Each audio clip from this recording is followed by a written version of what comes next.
Welcome back to the second part of our series, and that is who will defeat each champion in the WWE this time. And yeah, we're just gonna start this one off hot with our first one, and that is the women's tag team champions. And for this one, obviously Alexa Bliss and Charlotte Flair are the tag team champions. They've been running through quite a few teams recently. They've been defending it quite a bit. But who do you have actually defeating them now? Yeah, this one is kind of a hard one to decide who would defeat them. They kind of already ran through a lot of the teams. So for my pick, I did go with somebody they did beat and somebody who's already a champion, and that is Sol Ruca and Zarya. I think they've been phenomenal in NXT for the past pretty much since they both entered the company, really. So I think them as a champion, give Sol Ruca a third belt, make her triple belt Sol. So yeah, I think that would be a great team. They have the potential to be like world champions and tag team champions. So I think them as a combination, it's kind of an easy one for them to win. But it's a really hard one to pick for somebody to defeat Charlotte and Alexa Bliss.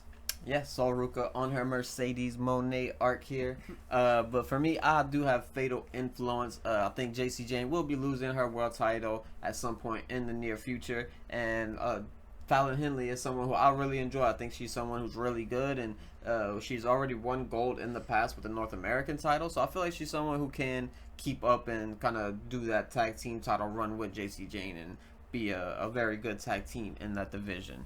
But moving on to the men's side of things in the tag team division, we're going to go to the SmackDown tag team titles currently held by the Wyatt Six. Who do you have? I went kind of basic here. I went with the Street Profits. It's my favorite tag team on the SmackDown side right now. I think they've kind of been showed off the most recently since everything's kind of slowed down on that side. And since we lost Andrade and Rey Fenix with Andrade leaving WWE, I kind of feel like they may have had a potential to win it sometime down the line, but things have obviously changed.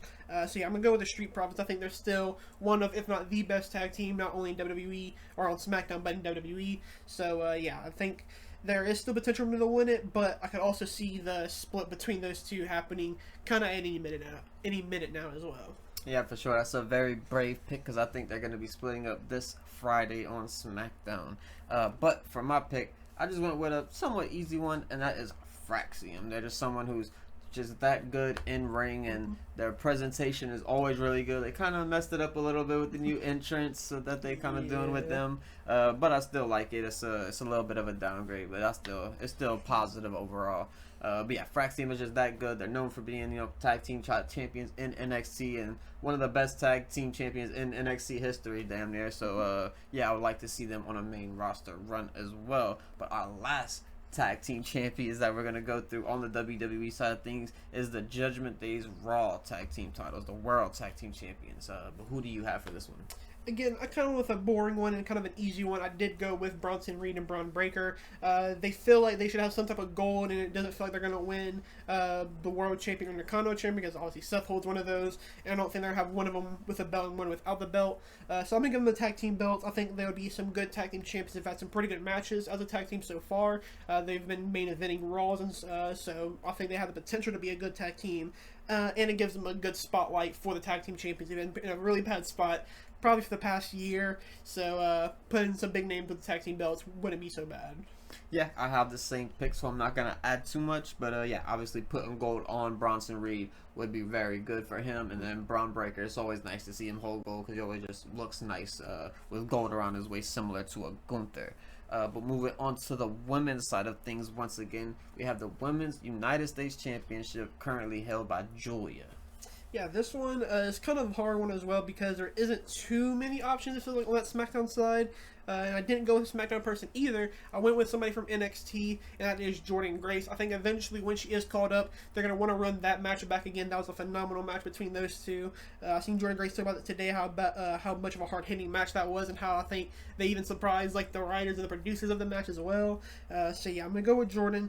I think whenever she does debut on main roster, I think it'll be a big deal, and I think putting her with the United States champion, kind of giving it some real momentum since it kind of has slowed down since the Chelsea Green reign has ended. Yeah, that's definitely a good pick. Obviously, Jordynne is just a great wrestler in general. She's loved by pretty much everyone. I don't see a single negative comment about her. But I have the Kenny Omega of WWE defeating Julia, and that is Jade Cargill. But yeah, I have Jade Cargill defeating her. I feel like, she had an opportunity at the world title, didn't really kind of pan out. The Naomi thing happened where she ended up cashing in on the Raw side of things, and then she also went against Tiffany a few times and kind of lost those, and then also got injured in their triple threat match. So kind of unfortunate run for Jay, but I feel like a United States run could kind of help keep her name in that world title picture in the meantime while the kind of world title picture gets figured out on the top right now. But yeah, I do have Jade Cargill winning it on that side of things. But we're going to go to the men's United States champion now, and that's currently held by Sami Zayn. Yeah, for this one, I went with a more hopeful pick. I did go with Carmelo Hayes. He's somebody who I've been wanting to have a big moment for quite a while now. You haven't really gotten that so far besides working with The Miz. Hooray. But yeah, I think Carmelo versus Sami Zayn would be a phenomenal match. They're two of my favorites right now, especially on the SmackDown brand. So yeah, I think Carmelo beating Sami would be a huge win for him to put under his belt and to kind of really kickstart Carmelo Hayes' big singles push. Yeah, for sure. It's definitely something that people want. People have been wanting and pretty much begging for Carmelo Hayes to get some sort of big opportunity here. So that's definitely a big one to give him. But the one that I ended up going with is another person who probably deserves a big opportunity, and that's Ethan Page. I feel like, he's going against, as of the recording of this video, tomorrow he will be going against Mustafa Ali at NXT Showdown, and I feel like he'll probably lose that match, and maybe that could be a potential run to get called up to that main roster, face off with Sami on SmackDown, and also still be around Chelsea, because we've seen them team up with each other on NXT as well. But yeah, I do have Ethan Page. I do like that. But yeah, we're gonna move on to we'll do the women's Intercontinental title here with Becky Lynch. For this one, I don't really know who to go with. You could go with like the undercard people. You could go with Lyra to potentially win it back. Bayley could kind of fill back in that picture. But I went with somebody who is in that picture right now, and that is Rhea Ripley. I don't think she'll be winning the world champion anytime soon. So I think putting her on the Intercontinental champion to be still a big name holding that title, kind of continue the legacy of it. I think that would be a nice match, kind of a rerun of last year's Mania between Becky and Rhea. They had some pretty good matches, so I think they can kind of continue that here. And yeah, I think Becky can go on to the world champion, maybe trade spots with them, kind of. But yeah, I think Rhea will probably have some type of goal, but I don't think it'll be the world champion. Yeah, I kind of went the opposite way. I didn't go for the big star necessarily, but I went for someone who I guess kind of should have been or maybe would have been a new star in a different world. But I went with Natalya. Obviously, they have a kind of a storyline going on where she's kind of been doing a lot of things with Maxine, kind of bullying Maxine Dupree backstage and had a few matches with her. She beat Maxine, and then Maxine Dupree just beat Becky Lynch on this Raw that just passed. So I feel like Natalya could be like the person who comes up and steps up to defeat the bully for Maxine Dupree kind of thing. And she's someone who also deserves some kind of goal. We haven't really seen her in any title picture at all. She was recently in the women's world title tag team picture or whatever with Maxine Dupree as like a surprise entrant kind of thing. But that didn't work out in her favor either. But yeah, I think holding the Intercontinental title could be really good for her. Yeah, I think Natalya deserves some type of like last big run with like some type of champion. It kind of is hard to give the world champion right now on the Raw side, so I think an Intercontinental champion reign is something that she hasn't won yet either, and to kind of continue how much of a like legacy she really holds, kind of winning almost every championship in WWE. Yeah. And moving on to our final mid-card title of the WWE side, and that is the Intercontinental title with Dominic Mysterio holding it. So for this one, I could have went a few ways. I was thinking about AJ Styles. They've been having their history. I think they have a match on either next week's Raw or something like that. But I didn't go with him. I also thought about Penta as well. I think he's been somebody who has been wanting to win gold, but it feels like they're not going to pull that trigger just yet. And I did go with the returning eventual return of Ilya Dragunov. I think that'd be a phenomenal match, Ilya and Dominic Mysterio.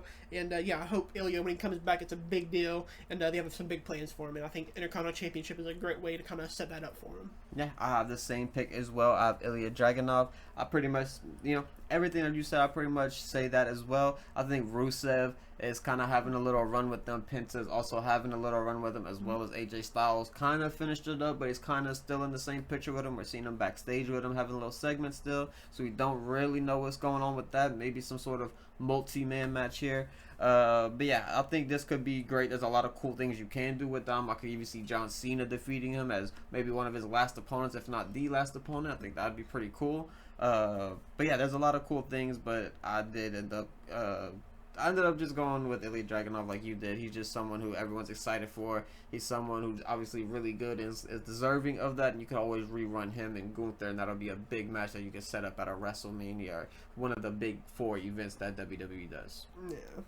But we're going to go to the world title side of things, starting off with Seth Rollins' Heavyweight Championship.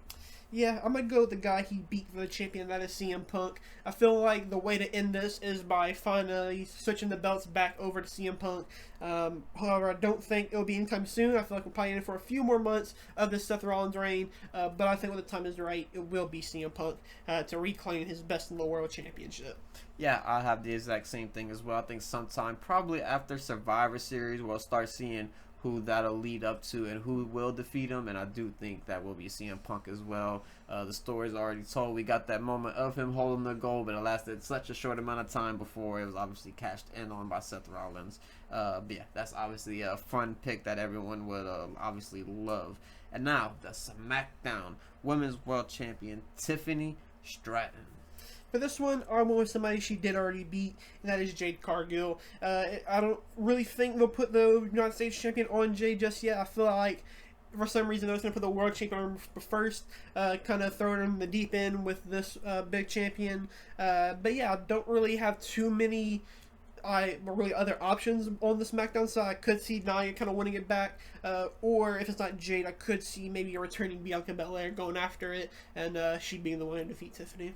Yeah, that's who I did end up going with. That is Bianca Belair. She's just one of the best women wrestlers in general. I feel like she does it all. She's a good promo. She's amazing in the ring. She's strong. She's quick. She's acrobatic. She literally could do it all. She's one of my favorite women's wrestlers in the world. So, yeah, I have Bianca Belair winning the world title. But we're moving on to our final 2 world titles. Stephanie Vaquer, her world championship. Who do you have defeating her short reign that's just started? So I want somebody who's been, since she's returned, I think she's been doing very well. She's been doing a lot of great character work, and she's been kind of featured quite heavily on the Raw side, and that is Asuka. I think she is in store for another world title reign sometime down the line, whether that is when Rhea gets the title back or when Io Sky gets the title back. Maybe she'll be the one to defeat them. But I think Asuka could have a very great match with Stephanie, and I think that would be a good time to kind of transition the title back to Asuka, because you don't know how many title reigns she'll have left on her career either, similar to Natalya. But yeah, I think Asuka as the world champion again would look very nice. Yeah, we've seen Asuka and Stephanie in like a little teaser match in SmackDown in the lead up to the championship match or some kind of qualifier tournament they had. I forget what it was, but she did defeat her. But yeah, I think they had an amazing match, and it'd be good to see them in like a longer pay-per-view style match, maybe even some sort of stipulation on it as well. But who I went with is another NXT title that she kind of came up with and got called up with from NXT, and that is Roxanne Perez. Obviously a biased pick for me. She's one of my favorites, but Roxanne Perez has been killing it. Every match that she does is also just really good. She's one of the best in ring, as well as Stephanie Vaquer. They have a history together. They know how to work with each other, and I feel like just everything is kind of written in the picture for someone like a Roxy, or if not Roxy, then maybe a Liv Morgan to be the one to defeat her.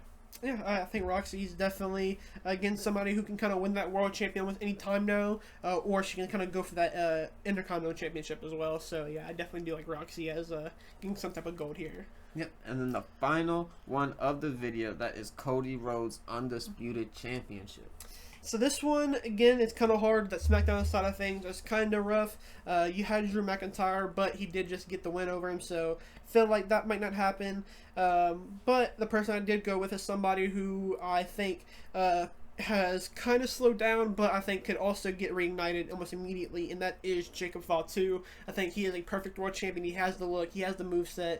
I think he's been doing great when he had that United States Championship. I think that's probably the best that United States champions looked for quite some time. So yeah, I'm gonna go with Jacob Fatu. I think he could be in for like a big push once he does kind of get things back going on SmackDown. Yeah, I feel like that's always a good shift to go to Jacob Fatu. He's someone you could always just kind of throw any title to, and he'll definitely elevate it and kind of wow people with the stuff that he does in ring. But someone who I went with is someone you did mention, that is Drew McIntyre. I feel like he is someone who deserves it probably the most, more than anyone in the WWE right now. He worked his ass off. He had the great matches with CM Punk last year. He's had great matches this year leading up into this, and I feel like he's just someone who just hasn't really had that opportunity. Obviously, he's known for winning the world title during the COVID era, and then he won at WrestleMania recently, but got cashed in on by Damian Priest. So he has a history with the world title, but just not a good history with it. So hopefully we will see him win it on a good reign this time. Yeah, I hope Drew does get that world championship. It would be I think a real sad situation if he doesn't get that world champion anytime soon. Yeah, but that's going to wrap it up for this video. That is every WWE champion and who will defeat them. We appreciate you guys for watching, and we'll catch you guys in the next one.